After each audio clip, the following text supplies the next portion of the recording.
ഒരു കാലത്ത് മലയാള സിനിമയിലെ കുടുംബ പ്രേക്ഷകരുടെ പ്രിയപ്പെട്ട നടനും മമ്മൂട്ടി, മോഹൻലാൽ, സുരേഷ് ഗോപി എന്നിവർക്കൊപ്പം നാലാമത്തെ സൂപ്പർ സ്റ്റാറായി വാഴുകയും ചെയ്ത ജയറാം ഇന്ന് അന്യഭാഷാ സിനിമകളിൽ സഹനടനായും ഹാസ്യകഥാപാത്രമായും ഒതുങ്ങുന്നത് മലയാള സിനിമാ പ്രേക്ഷകരെ ആശങ്കപ്പെടുത്തുന്നു. നമ്മൾക്ക് സൂപ്പർ സ്റ്റാർ ജയറാമിനെ നഷ്ടപ്പെട്ടോ എന്ന ചോദ്യം അവരുടെ മനസ്സിൽ ഉയരുന്നു.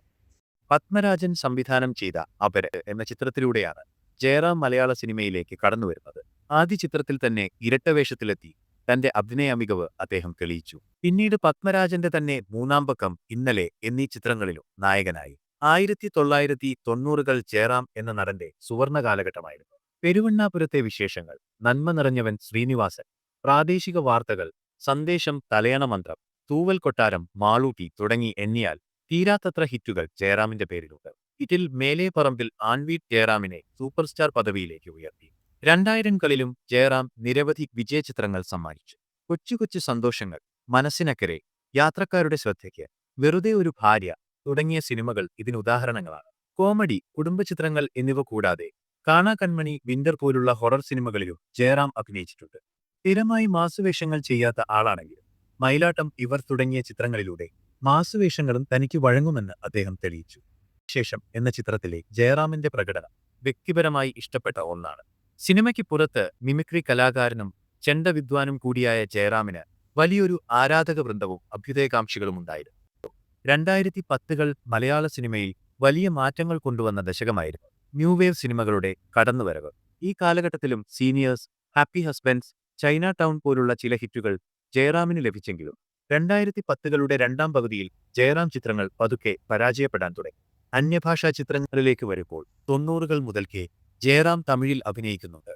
എന്നാൽ നമ്മളിൽ പലരുടെയും ഇഷ്ടവേഷം തേനാലി എന്ന ചിത്രത്തിലെ കൈലാഷിന്റേതായിരിക്കും. കമൽഹാസനെ പോലും പിന്നിലാക്കിയ പ്രകടനമായിരുന്നു ജയറാമിന്റേത്. ഈ ചിത്രത്തിലെ പ്രകടനത്തിന് തമിഴ്നാട് സംസ്ഥാന അവാർഡും അദ്ദേഹത്തിന് ലഭിച്ചിട്ടുണ്ട്.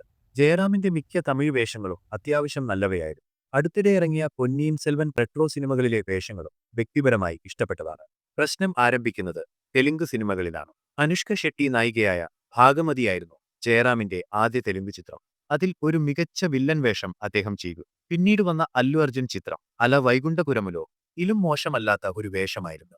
എന്നാൽ അതിനുശേഷം വന്ന തെലുങ്ക് വേഷങ്ങളൊന്നും ജയറാം എന്ന നടനെ ശരിയായ രീതിയിൽ ഉപയോഗപ്പെടുത്തുന്നതായിരുന്നില്ല. പലതും അഭിനയ പ്രാധാന്യമില്ലാത്ത സഹവേഷങ്ങളായിരുന്നു. ഈ വർഷം പുറത്തിറങ്ങിയ ശങ്കർ ചിത്രം ഗെയിം ചേഞ്ചറിലെ വേഷമാണ് ഇതിൽ ഏറ്റവും മോശം. പലരും അതിനെ ജയറാമിന്റെ കരിയറിലെ ഏറ്റവും മോശം കഥാപാത്രം എന്നാണ് വിളിക്കുന്നത്.